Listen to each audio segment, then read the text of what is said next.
Ndugu wageni waalikwa, napenda kuchukua fursa hii kumshukuru Mheshimiwa Rais wa Jamhuri ya Muungano wa Tanzania Daktari Samia Suluhu Hassan kwa kutimiza ahadi yake, ambapo Wizara ya Mifugo na Uvuvi imeshapokea shilingi bilioni 23 katika awamu ya kwanza katika zile zilizoahidiwa na Mheshimiwa Rais katika ahadi zake.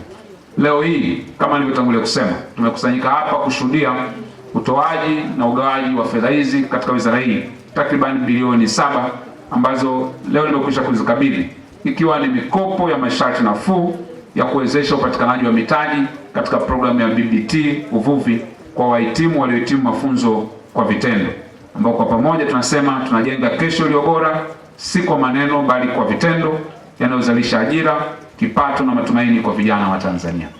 Ni kweli vijana tuna changamoto kubwa sana ya kuwa uvumilivu katika kipindi hichi, lakini pamoja na kwamba mafunzo haya mliyapata muda mrefu, mimi binafsi sijasikia mahali popote aidha kwenye mtandao au kijana akirekodiwa akilalamika au kunung'unika kwamba tumecheleweshewa, lakini mmevumilia, na kama methali ya Kiswahili inavyosema, mvumilivu huwa anakula mbivu, na nyie tayari mmepata mbivu kupitia mradi huu. Ndugu wageni waalikwa, katika kiasi hiki cha bilioni 7 ambacho kimekabidhiwa leo kitawezesha vijana 308 ambao hawa ni baadhi tu ya wahitimu wa programu ya BBT uvuvi hii ambayo inatekeleza programu ya ufugaji wa samaki kwa vizimba, ufugaji wa jongoo bahari, lakini pia unenepeshaji wa kaa sambamba pia na kilimo cha mwani.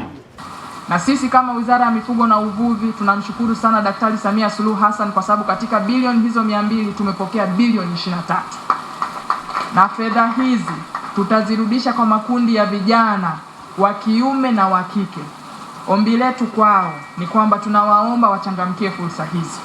Tangu tulipotangaza ndani ya siku chache zilizopita fursa ya ufugaji ya kutoa uwezeshaji kwa vijana katika ufugaji wa samaki kwa vizimba, ufugaji wa kuku, ufugaji wa nguruwe, ufugaji wa mbuzi, ufugaji wa kondoo, lakini pia value chain ya kuongeza thamani kwa mazao ya dagaa, lakini pia kuchakata mazao yote ya samaki kutoka baharini. Nimepokea message nyingi. Vijana wengi inaonekana hawana imani kwamba wakiomba mikopo hiyo, wakiomba fursa hizo watazipata.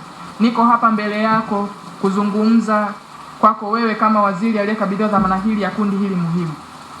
Mheshimiwa mgeni rasmi, utaratibu tunaotumia kuwapata vijana hawa, kwanza kabisa vigezo vyetu ni vyepesi na rahisi sana.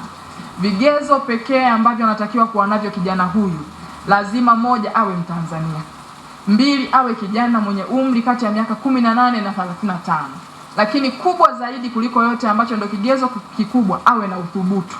Mimi rai yangu kwetu sisi vijana ni waombe tuchangamkie fursa hizi. Fursa hizi haziko kisiasa, fursa hizi ni halisi, na vielelezo ni vijana hawa leo ambao wanapokea fedha hizi. Tumeona zaidi ya bilioni 7 leo zitatolewa kwa ajili ya vijana wanufaika. Piga makofi kwa Daktari Samia Suluhu Hassan. Na vijana hao ambao leo ni wanufaika wametoka Kagera, wametoka hapa Mwanza, lakini na wengine wanatoka katika mkoa wangu wa Mara. Hongereni sana Wizara ya Uvuvi. Kupitia mpango huo ninaomba vijana wetu, hizi fedha zinazotolewa ni nyingi, ninaomba mkafanye kazi kwa bidii ili muendelee kumtia moyo Daktari Samia Suluhu Hassan aweze kuwafanya vijana wengine wengi kama nyinyi waweze kujipatia uchumi na kuweza kuinua uchumi wa kijana mmoja mmoja, kuondoa umaskini uliokithiri kwa vijana wa Kitanzania. Jambo ambalo linafanyika hapa si jambo jepesi.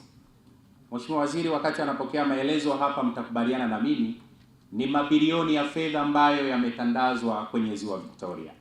Kwa mimi niwaombe vijana, mnayo kazi ya kuulinda mradi huu, na kama ambavyo mwakilishi wa benki ya TADB amesema, zaidi ya bilioni 2 kwenye vikundi ambavyo walipewa mwanzo wamekwisha kurejesha na sasa zinazungushwa kwa vijana wengine.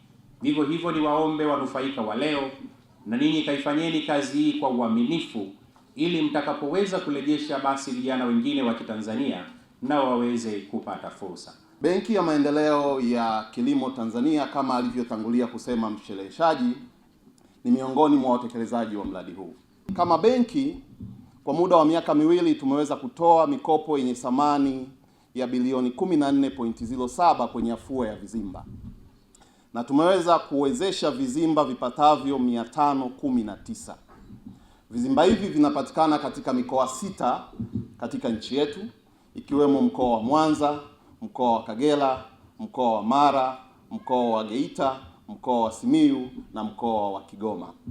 Na kwa kutoa mikopo hiyo ambayo ina thamani ya bilioni 14.07, imetumika kwa ajili ya vizimba, imetumika kwa ajili ya chakula, imetumika kwa ajili ya vifaranga, na tumeweza kufikia wanufaika wapatao 1392. Mheshimiwa Waziri, katika utekelezaji wa mradi huu hususan kwenye eneo la vizimba, yako matokeo ambayo tumeshayaona. Wale ambao walikuwa ni wa awamu ya kwanza, vikundi vipatavyo 50, kwa sababu awamu ya kwanza na ya pili jumla tumeweza kutoa mikopo kwa vikundi 126. Vikundi 50 vya kwanza tulivipatia vizimba vipatavyo 222, na kati ya hivyo vikundi 50, vikundi 37 wameweza kufanya marejesho na wameweza kwenda kwenye awamu ya pili na wengine wako awamu ya tatu, na kupitia marejesho yao tumeshaweza kuzungusha ile pesa yenye thamani ya bilioni 2.1 imerudi tena kwa ajili ya kuendelea kufadhili miradi hii.